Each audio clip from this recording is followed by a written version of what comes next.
विधानसभा session शुरू होने तो पहला हलचल तेज हो चुकी है। आम आदमी पार्टी के विधायक हरपाल चीमा की रिहाइश के बाहर पुलिस को तैनात किया गया है। हरपाल चीमा ने नैगेटिव वाई विधायकों नाल सैशन विच शामिल होने की गल कही सी। पुलिस मुताबक कोरोना करके विधायक के घर के बाहर इकट्ठ नहीं होने दिता जाएगा।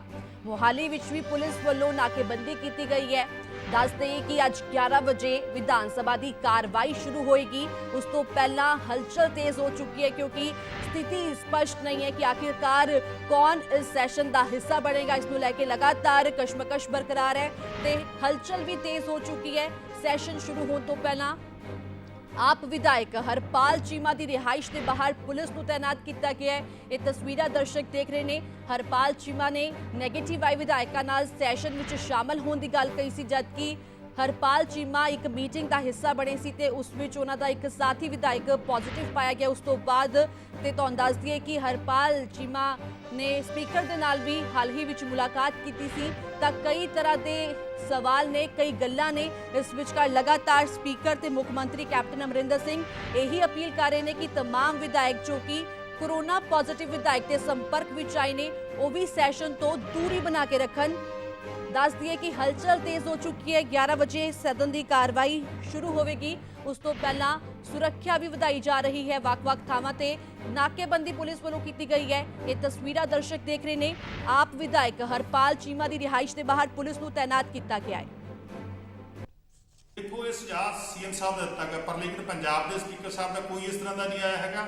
ਅਸੀਂ बिल्कुल जाके भाग लवांगे सैशन ਦੇ ਵਿੱਚ ਜਿਹੜਾ ਹੈਗਾ ਅਸੀਂ दूरी बना के रखी है। ਜਿਹੜੀ ਸਾਡੀ ਮੀਟਿੰਗ ਵੀ ਹੋਈ ਸੀਗੀ ਉਸ ਦਿਨ ਉਹਦੇ ਵਿੱਚ ਵੀ दूरी बना के रखी। ਅਸੀਂ ਕਿਸੇ ਦੇ ਨਾਲ ਡਾਇਰੈਕਟ ਫਿਜ਼ੀਕਲ ਕੰਟੈਕਟ ਨਹੀਂ ਆਏ ਇੱਕ ਦੂਜੇ ਦੇ। ਸੋ ਸਾਡਾ ਜਿਹੜਾ ਡਿਸਟੈਂਸ ਬਣਿਆ ਹੋਇਆ ਸੀਗਾ, ਬਹੁਤ ਸਾਰੇ ਵਿਧਾਇਕ ਸਾਡੇ ਵਰਚੁਅਲ ਮੀਟਿੰਗ ਤੇ ਸੀ, ਬਹੁਤ ਸਾਰੇ ਵਿਧਾਇਕ ਸਾਡੇ ਟੈਲੀਫੋਨ ਦੀ ਮੀਟਿੰਗ ਤੇ ਸੀ। ਸੋ ਬਿਲਕੁਲ ਅਸੀਂ ਪਹਿਲਾਂ ਹੀ ਜਿਹੜੀ ਆ ਸਾਨੂੰ ਪਤਾ ਸੀਗਾ ਕਿ ਸੀਐਮ ਸਾਹਿਬ ਇਸ ਤਰ੍ਹਾਂ ਭੱਜਣਗੇ, ਇਸ ਤਰ੍ਹਾਂ ਇਸ ਮਾਮਲੇ ਨੂੰ ਸੁਣਨ ਤੋਂ ਭੱਜਣਗੇ। ਪਹਿਲਾਂ ਹੀ ਅਸੀਂ ਜਿਹੜਾ ਇਤਿਹਾਦ ਵਰਤਿਆ ਹੋਇਆ ਸੀ। हरपाल चीमा ने तुसीं सुनिया, उन्होंने साफ आख्या कि सोशल डिस्टेंस को मेनटेन किया गया सी, एहतियात पहला ही वरत्या गया सी। कुछ विधायक मीटिंग दौरान वर्चुअल तरीके दे नाल जुड़े सन ते जो तमाम विधायक मीटिंग का हिस्सा बने सी उन्हां विचकार सोशल डिस्टेंस को मेनटेन किया गया सी। पर फिलहाल सुरक्षा उन्हां दे रिहाइश के बाहर वधा दी गई है। पुलिस मुलाजमां नूं तैनात किया गया है। इस खबर से होर जानकारी दे नाल मेरे सहयोगी रजिंदर तगड़ जी बन गए ने। तां रजिंदर जी, पुलिस सुरक्षा वधा दी गई है, वख-वख थावां ते नाकेबंदी की गई है। हरपाल चीमा की रिहाइश के बाहर भी सुरक्षा मुलाजमां नूं तैनात किया गया है।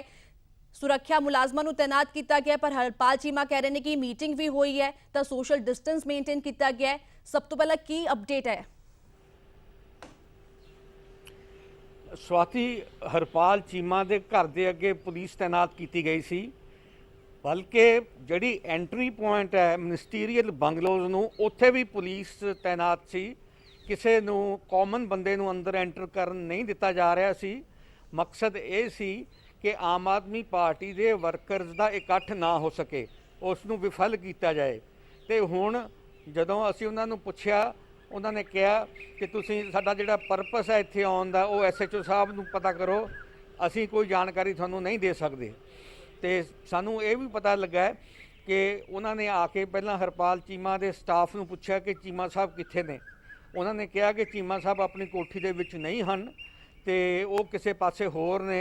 उस तो बाद पुलिस काफ़ी देर इत्थे खड़ी रही तो हुण इत्थों रवाना हो के एक होर थां ते गेट दे कोल जाके खड़ी हो गई है। जी स्वाति। बिल्कुल राजिंदर जी, जिस तरह के नाल पुलिस मुलाजमां नूं तैनात किया गया तो अपने अपने तर्क इत्थे हर कोई पेश कर रहा है, जबकि स्पीकर ते कैप्टन अमरिंदर सिंह लगातार यही अपील कर रहे हैं कि सैशन तो दूरी बना के रखन वो तमाम विधायक जे कोई कोरोना पॉजिटिव विधायक के संपर्क में आया है। सैशन की टाइमिंग नूं लैके भी सवाल खड़े किए जा रहे हैं विरोधी पार्टियां वालों कि एक दिन का सैशन रखा गया है, उस विच भी विधायकों की एंट्री ते कई तरह के सवाल खड़े किए जा रहे हैं। जे कोरोना महामारी का डर सी कैप्टन सरकार नूं तां कुछ समय बाद सैशन रखा जा सकता सी, इसनूं लैके भी सवाल चुके जा रहे हैं। हाँ जी बिल्कुल, समय नूं लैके सवाल चुके जा रहे हैं। कोरोना पॉजिटिव विधायकों नूं लैके भी सवाल चुके जा रहे हैं। सो जिहड़े कोरोना पॉजिटिव ने उन्हां दे संपर्क च आए ने उन्हां नूं हदायत की जा रही है कि वो टैसट कराउण ते फिर उस बाद विधान सभा च आउण। पर यह सारा कुछ बड़ा लेट हो गया तो ये लगता यह है कि सरकार की ये चाल है जिस दे नाल घट तो घट जिहड़े विधायक ने वो विधान सभा च पहुँच सकन।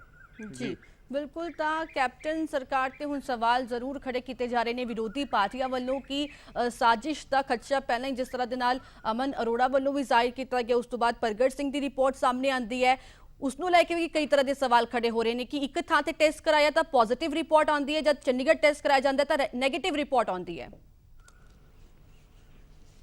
ਹਾਂਜੀ, ਇਹ ਇਸੇ ਤੇ ਬੜਾ ਸ਼ੰਕਾ ਪੈਦਾ ਹੁੰਦਾ ਹੈ ਕਿ ਸਰਕਾਰ ਦਾ ਮਕਸਦ ਕੀ ਹੈ। ਇੱਕ ਥਾਂ ਤੇ ਰਿਪੋਰਟ ਪੋਜ਼ਿਟਿਵ ਆਉਂਦੀ ਹੈ, ਦੂਜੀ ਥਾਂ ਤੇ ਯੂਨੀਅਨ ਟੈਰੀਟਰੀ ਦੇ ਵਿੱਚ ਜਾ ਕੇ ਨੈਗੇਟਿਵ ਹੋ ਜਾਂਦੀ ਹੈ।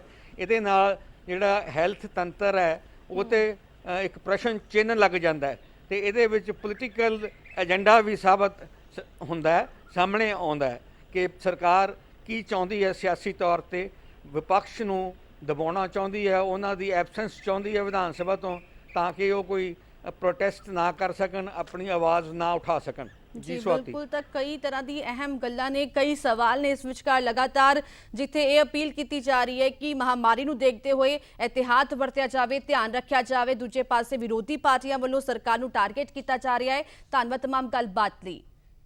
ਤਾਂ 11 ਵਜੇ ਸੈਸ਼ਨ ਦੀ ਕਾਰਵਾਈ ਸ਼ੁਰੂ ਹੋਵੇਗੀ, ਉਸ ਤੋਂ ਪਹਿਲਾਂ ਹਲਚਲ ਤੇਜ਼ ਹੋ ਚੁੱਕੀ ਹੈ। ਵੱਖ-ਵੱਖ ਥਾਵਾਂ ਤੇ ਪੁਲਿਸ ਵੱਲੋਂ ਵੀ ਨਾਕੇਬੰਦੀ ਕੀਤੀ ਗਈ ਹੈ। ਤਾਂ ਹੁਣ ਇਸ ਵਿਧਾਨ ਸਭਾ ਦੇ ਇੱਕ ਦਿਨਾ ਸੈਸ਼ਨ ਨੂੰ ਲੈ ਕੇ ਕਈ ਤਰ੍ਹਾਂ ਦੇ ਸਵਾਲ ਖੜੇ ਹੋ ਰਹੇ ਨੇ।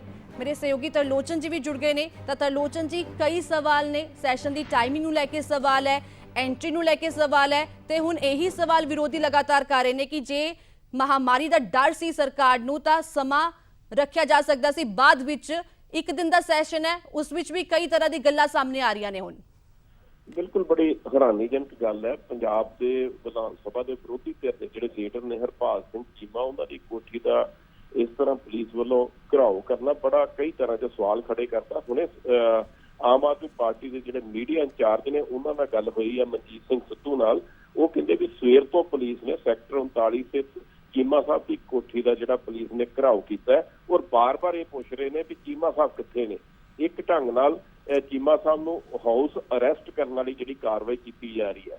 ਪਰ ਦੂਸਰੇ ਪਾਸੇ ਭਾਵੇਂ ਪੰਜਾਬ ਵਿਧਾਨ ਸਭਾ ਦੇ ਸਪੀਕਰ ਰਾਣਾ ਕੇਪੀ ਹੋਣਾ ਔਰ ਪੰਜਾਬ ਦੇ ਮੁੱਖ ਮੰਤਰੀ ਕੈਪਟਨ ਅਮਰਿੰਦਰ ਸਿੰਘ ਉਹਨਾਂ ਨੇ ਇਹ ਅਪੀਲ ਕੀਤੀ ਸੀ ਕਿ ਜਿਹੜੇ ਪੋਜ਼ਿਟਿਵ ਵਿਧਾਇਕਾਂ ਦੇ ਸੰਪਰਕ 'ਚ ਆਏ ਨੇ ਵਿਧਾਇਕ, ਉਹ ਨਾ ਆਉਣ ਸੈਸ਼ਨ 'ਚ। ਪਰ ਦੂਸਰੇ ਪਾਸੇ ਸਰਕਾਰ ਨੇ ਇਹ ਵੀ ਆਫਰ ਦਿੱਤੀ ਸੀ ਕਿ ਜੇ ਕੋਈ ਵਿਧਾਇਕ ਪੋਜ਼ਿਟਿਵ ਵਿਧਾਇਕ ਨਾਲ ਕਿਤੇ ਸੰਪਰਕ 'ਚ ਆਇਆ, ਉਹ ਵਿਧਾਨ ਸਭਾ ਦੇ ਸੈਸ਼ਨ ਵਿੱਚ ਸ਼ਾਮਲ ਹੋਣਾ ਚਾਹੁੰਦਾ ਤੇ ਉਹ ਐਡਵਾਂਸ ਆ ਜੇ, ਉਹਦਾ ਟੈਸਟ ਕੀਤਾ ਜਾਊਗਾ ਮੌਕੇ ਤੇ, ਜੇ ਨੈਗੇਟਿਵ ਆਇਆ ਤਾਂ ਉਹਨੂੰ ਜਾਣ ਦਿੱਤਾ ਜਾਊਗਾ। ਪਰ ਇਸ ਢੰਗ ਨਾਲ ਰੋਕਣਾ ਇਹ ਸਮਝ ਤੋਂ ਬਾਹਰ ਆ। ਜਿੱਥੋਂ ਤੱਕ ਵਿਧਾਨ ਸਭਾ ਦੇ ਸੈਸ਼ਨ ਦੀ ਗੱਲ, ਜੋ ਹੁਣ ਤੱਕ ਦੀ ਸਿਚੁਏਸ਼ਨ ਬਣੀ ਹੈ, 11 ਵਜੇ ਵਿਧਾਨ ਸਭਾ ਦਾ ਸੈਸ਼ਨ ਸ਼ੁਰੂ ਹੋਣਾ, ਉਹਦੇ 'ਚ ਹੁਣ ਤੱਕ ਤੋਂ ਇਹ ਜਾਪਦਾ ਵੀ ਸ਼ਾਇਦ ਪੰਜਾਬ ਦੀ ਹਿਸਟਰੀ 'ਚ ਪਹਿਲੀ ਵਾਰੀ ਹੋਵੇ ਵੀ ਵਿਰੋਧੀ ਧਿਰ ਦੇ ਜਿਹੜੇ ਮੁੱਖ ਆਗੂ ਨੇ ਉਹਨਾਂ ਤੋਂ ਬਿਨਾਂ ਵਿਧਾਨ ਸਭਾ ਚੱਲੇ। ਸੋ ਇਹ ਵਿਧਾਨ ਸਭਾ ਜਾਪਦਾ ਵੀ ਜਿਵੇਂ ਪਹਿਲਾਂ ਹੀ ਮੰਤਰੀ ਮੰਡਲ ਨੇ ਜਦੋਂ ਮਿਤੀ ਸੀ 28 ਅਗਸਤ ਨੂੰ ਹੋਣੀ, ਉਦੋਂ ਹੀ ਕਹਿ ਦਿੱਤਾ ਸੀ ਕਿ ਇੱਕ ਕਾਨੂੰਨੀ ਰਸਮ ਪੂਰੀ ਕਰਨੀ ਹੈ। ਸ਼ਾਇਦ ਇਹ ਰਸਮੀ ਕਾਰਵਾਈ ਬਣ ਕੇ ਨਾ ਰਹਿ ਜਾਏ ਅੱਜ ਦਾ ਜਿਹੜਾ ਵਿਧਾਨ ਸਭਾ ਦਾ ਸੈਸ਼ਨ ਹੈ। ਬਿਲਕੁਲ, ਤੇ ਇਹੀ ਕਾਰਨ ਹੈ ਕਿ ਲਗਾਤਾਰ ਟਾਈਮਿੰਗ ਨੂੰ ਲੈ ਕੇ ਸਵਾਲ ਚੁੱਕੇ ਜਾ ਰਹੇ ਨੇ। ਤਰਲੋਚਨ ਜੀ, ਸਪੀਕਰ ਦੇ ਮੌਜੂਦ ਰਹਿਣ ਨੂੰ ਲੈ ਕੇ ਵੀ ਕਈ ਤਰ੍ਹਾਂ ਦੀ ਗੱਲਾਂ ਸਾਹਮਣੇ ਆ ਰਹੀਆਂ ਨੇ। ਕੀ ਕੁਝ ਜਾਣਕਾਰੀ ਹੈ ਕਿ ਕੌਣ-ਕੌਣ ਇਸ ਸੈਸ਼ਨ ਦਾ ਹਿੱਸਾ ਬਣ ਸਕਦਾ ਹੈ? ਕੀ ਸਪੀਕਰ ਸ਼ਿਰਕਤ ਕਰਨਗੇ, ਮੁੱਖ ਮੰਤਰੀ ਸ਼ਿਰਕਤ ਕਰਨਗੇ, ਤੇ ਕਿਹੜੇ ਹੋਰ ਮੰਤਰੀ ਤੇ ਵਿਧਾਇਕ ਇਸ ਸੈਸ਼ਨ ਦਾ ਹਿੱਸਾ ਬਣ ਸਕਦੇ ਨੇ ਅੱਜ? ਇਹ ਤੇ ਆਤਮਾ ਦੀ ਆਵਾਜ਼ ਹੈ ਵੀ ਤੁਸੀਂ ਕਿਵੇਂ ਇਸ ਢੰਗ ਨਾਲ ਇਹ ਗੱਲ ਕਹੋਗੇ। ਜਿਹੜੇ ਪੋਜ਼ਿਟਿਵ ਆਏ ਨੇ ਉਹ ਕਾਂਗਰਸ ਦੇ, ਅਕਾਲੀ ਦਲ ਦੇ, ਆਮ ਆਦਮੀ ਪਾਰਟੀ ਦੇ ਜਿਹੜੇ ਵਿਧਾਇਕ ਨੇ, ਉਹ ਵੱਖ-ਵੱਖ ਢੰਗ ਨਾਲ ਜਿਹੜੇ ਮੰਤਰੀ ਵੀ ਪੋਜ਼ਿਟਿਵ ਆਏ ਨੇ, ਉਹ ਸਪੀਕਰ ਸਾਹਿਬ ਨੂੰ ਮਿਲੇ ਨੇ, ਸੀਐਮ ਸਾਹਿਬ ਨੂੰ ਮਿਲੇ ਨੇ, ਜਾਂ ਆਪਣੇ ਕਾਂਗਰਸ ਦੇ ਵਿਧਾਇਕਾਂ ਨੂੰ ਮਿਲੇ ਨੇ। ਇਹ ਸਾਰਾ ਕੁਝ ਹੁਣ ਉਹਨਾਂ ਲੋਕਾਂ ਤੇ ਨਿਰਭਰ ਕਰਦਾ ਜਿਹੜੇ ਸੰਪਰਕ 'ਚ ਆਏ ਨੇ। ਹੁਣ ਉਹ ਕਿਵੇਂ ਪ੍ਰੋਟੋਕੋਲ ਨੂੰ ਲਾਗੂ ਕਰਦੇ ਨੇ, ਕਿਵੇਂ, ਇਹ ਵੀ ਗੱਲ ਆ ਰਹੀ ਹੈ ਵੀ ਵਿਰੋਧੀ ਧਿਰ ਦੇ ਲੀਡਰ ਜਿਹੜੇ ਆ ਸਪੀਕਰ ਸਾਹਿਬ ਨੂੰ ਮਿਲੇ ਸੀ। ਜੇ ਏਦਾਂ ਦੀ ਚੇਨ ਵਾਲੀ ਗੱਲ ਕਰੀਏ ਤਾਂ ਫਿਰ ਤੇ ਵੱਡੇ ਪੱਧਰ ਤੇ ਜਿਹੜੇ ਨੇ ਵਿਧਾਨ ਸਭਾ 'ਚ ਪੁੱਜਣ ਦੀ ਗੱਲ ਜਿਹੜੀ ਉਹਦੇ ਤੇ ਨਿਸ਼ਾਨ ਚਿੰਨ੍ਹ ਲੱਗ ਸਕਦਾ ਹੈ। ਸੋ ਜਿਹੜਾ ਮਹਾਮਾਰੀ ਦਾ ਪ੍ਰੋਟੋਕੋਲ ਉਹ ਤੇ ਇਹੀ ਕਹਿੰਦਾ ਆ ਕਿ ਪ੍ਰਾਇਮਰੀ ਜਿਹੜਾ ਕੰਟੈਕਟ 'ਚ ਆਉਂਦਾ, ਜੇ ਕੋਈ ਪੋਜ਼ਿਟਿਵ ਉਹਦੇ ਸੰਪਰਕ 'ਚ ਕੋਈ ਵੀ ਆਉਂਦਾ ਤੇ ਉਹਨੂੰ ਆਪਣੇ ਘਰ 'ਚ 5-7 ਦਿਨ ਘੱਟੋ ਘੱਟ ਇੱਕ ਹਫ਼ਤਾ ਜਿਹੜਾ ਆ ਆਈਸੋਲੇਟ ਹੋਣਾ ਪੈਣਾ, ਇਕਾਂਤਵਾਸ ਹੋਣਾ ਪੈਣਾ। ਹੁਣ ਇਹ ਹੈ ਵੀ ਕੌਣ ਇਹਦਾ ਖੁਲਾਸਾ ਕਰਦਾ, ਕੌਣ ਨਹੀਂ ਖੁਲਾਸਾ ਕਰਦਾ। ਖਾਸ ਕਰਕੇ ਅਕਾਲੀ ਦਲ ਤੇ ਆਪਣੀ ਆਮ ਆਦਮੀ ਪਾਰਟੀ ਜਿਹੜੀ ਮੀਟਿੰਗ ਹੋਈ ਸੀ ਜਿਹਦੇ ਵਿੱਚ ਪੋਜ਼ਿਟਿਵ ਵਿਧਾਇਕ ਆਏ ਸੀ, ਉਹ ਤੇ ਜਗਜਰ ਹੋ ਗਿਆ ਵੀ ਇਹਨਾਂ ਦੀ ਮੀਟਿੰਗ ਹੋਈ ਸੀ।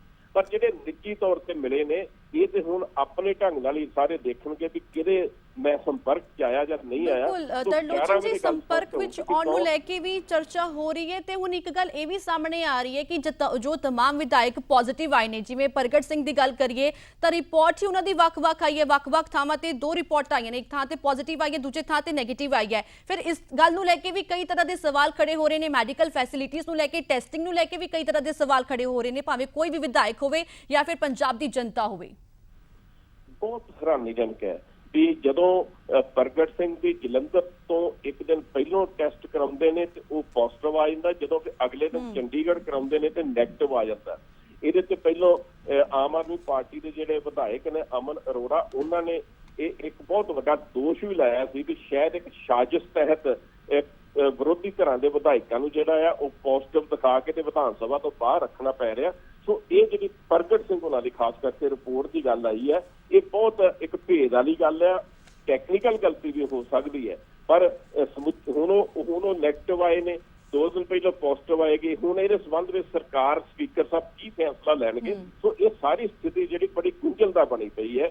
ਔਰ ਵਿਧਾਨ ਸਭਾ ਦਾ ਸੈਸ਼ਨ ਜਿਹੜਾ ਆ ਉਹਦੇ ਚ ਕੌਣ ਸ਼ਾਮਲ ਹੋਏਗਾ, ਨਹੀਂ ਸ਼ਾਮਲ ਹੋਏਗਾ, ਇੱਥੋਂ ਤੱਕ ਹੀ ਗੱਲ ਸੀਮਤ ਰਹਿ ਗਈ। ਮੁੱਦੇ ਜਿਹੜੇ ਬਿਲਕੁਲ ਸਾਈਡ ਤੇ ਰਹਿ ਗਏ। ਬਿਲਕੁਲ ਜਿਹੜੇ ਅਹਿਮ ਮੁੱਦੇ ਨੇ, ਭਾਵੇਂ ਉਹ ਰੇਤ ਮਾਫੀਆ ਦੀ ਗੱਲ ਹੋਵੇ, ਸ਼ਰਾਬ ਮਾਫੀਆ ਦੀ ਗੱਲ ਹੋਵੇ, ਜ਼ਹਿਰੀਲੀ ਸ਼ਰਾਬ ਦਾ ਮੁੱਦਾ ਹੋਵੇ, ਇਹ तमाम ਮੁੱਦੇ ਨੇ ਜਿਨ੍ਹਾਂ ਤੇ ਚਰਚਾ ਦੀ ਲੋੜ ਹੈ। ਪਰ ਫਿਲਹਾਲ ਇਸ ਵਿਚਕਾਰ ਜੋ ਸਥਿਤੀ ਬਣੀ ਹੋਈ ਹੈ ਉਸ ਤੋਂ ਇਹੀ ਜਾਪਦਾ ਹੈ ਕਿ ਸੈਸ਼ਨ ਦੇ ਵਿੱਚ ਕੀ ਹੋਏਗਾ, ਕੌਣ ਹਿੱਸਾ ਬਣੇਗਾ, ਇਸ ਨੂੰ ਲੈ ਕੇ ਹੀ ਲਗਾਤਾਰ ਕਨਫਿਊਜ਼ਨ ਬਣੀ ਹੋਈ ਹੈ। ਤੁਸੀਂ ਨਜ਼ਰ ਬਣਾ ਕੇ ਰੱਖੋ ਖਬਰ ਤੇ। ਧੰਨਵਾਦ तमाम ਗੱਲਬਾਤ ਲਈ।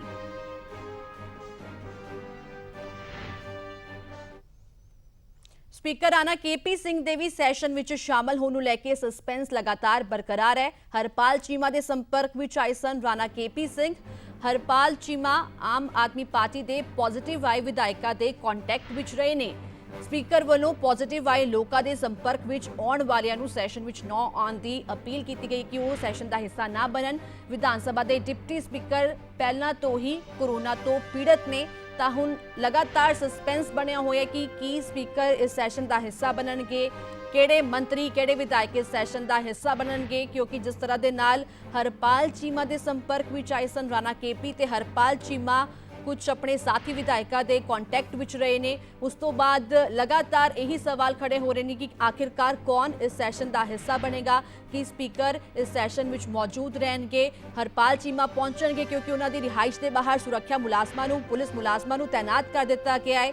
ਤਾਂ ਕੀ ਅੱਗੇ ਵਿਰੋਧੀ ਪਾਰਟੀਆਂ ਦਾ ਸਟੈਂਡ ਰਹੇਗਾ, ਰਣਨੀਤੀ ਰਹੇਗੀ, ਇਸ ਨੂੰ ਲੈ ਕੇ ਵੀ ਸਭ ਦੀ ਨਜ਼ਰ ਹੈ। ਇਸ ਤੇ ਸੈਸ਼ਨ ਦੇ ਵਿੱਚ ਅੱਜ ਕੀ ਖਾਸ ਹੋਏਗਾ, ਕੌਣ ਪਹੁੰਚੇਗਾ, ਇਸ ਤੇ ਵੀ ਸਭ ਦੀ ਨਜ਼ਰ ਹੈ।